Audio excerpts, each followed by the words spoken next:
So this is it everyone, ang lamian nga humba ni Nana Eve. Maglaway mo ani day. Aha.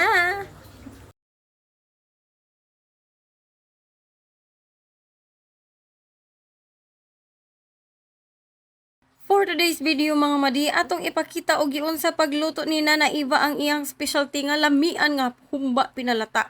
Kani day si Nana Eve, ako ning iyaan nga gwapa. Iyang bana si Adan.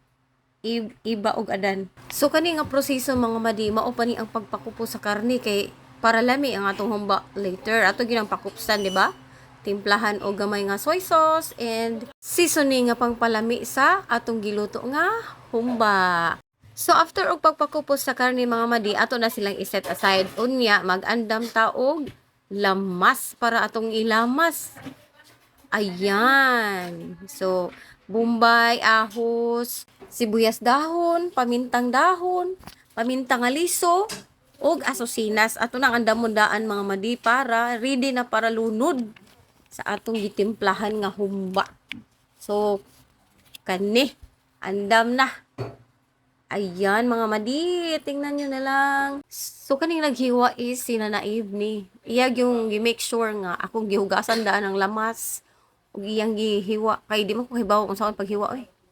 Ako rang giandam daan, gipanitan ako, akong gihugasan. Oh, muna si Nana Eve, nagchika-chika sila. Oh, muna tanang lamas. Mga inday o mga dudong, ato nang giandam. Para syempre, lamian ang atong giluto. Og taod-taod mga madi, ato nang giandam ang kaldero nga adto nato imekos-mekos tanang ingredients. Ayan. Og gimekos-mekos na ni Nana Eve. Ibutangan na niya og bombay, ahos, og uban pang mga malang ingredients para malami.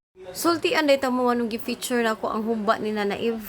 Mao day ni ang pinaka-paborito nako nga luto niya. Basta mo ari ko sa ilahang balay.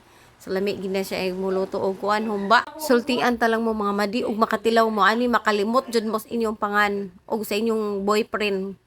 Kay lami pa ni sa inyong boyfriend. So karon ato na ning itak ang kaldero. So sa di pa nato itak ang ato na ning ihurot jud ning mga ingredients nga atong giandam. Ayan.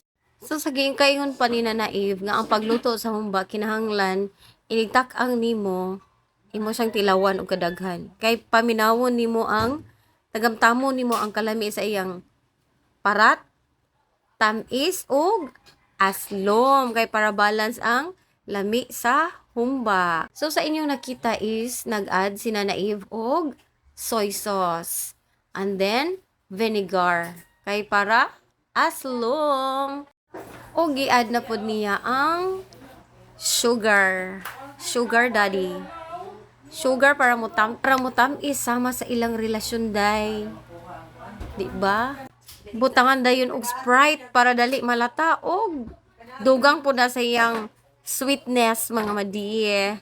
So gitak-ang na namo og gipunan ni Nana Eve og tubig og iyang giorasyonan para mas mulami. So ato na ning takban ang kaldero og palataon dayon tilawan kung balance na ba ang kalamion niya.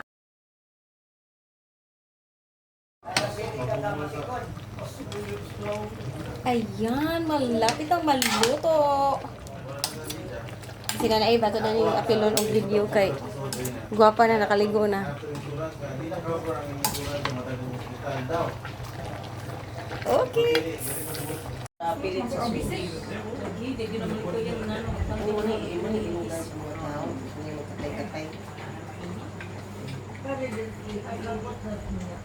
Okay. So dara guys, lami na kayo guys. Mga unta.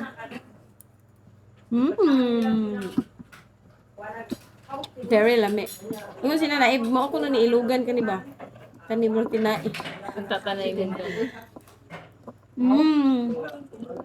Kanang siya nagtang tawag in short sa goyas dahunan. Nalahi na nang gibutang din kasi mas dahunan kanang puti man ang mataas pod. Pagsagol sa umba ka na ba? Sakto kay sa timpla, sakto sa kalat taon. Sakto, perfect. Thank you so much Nana Eve sa imuhang humba. I love it. Tilaw lang, kayon ba ka?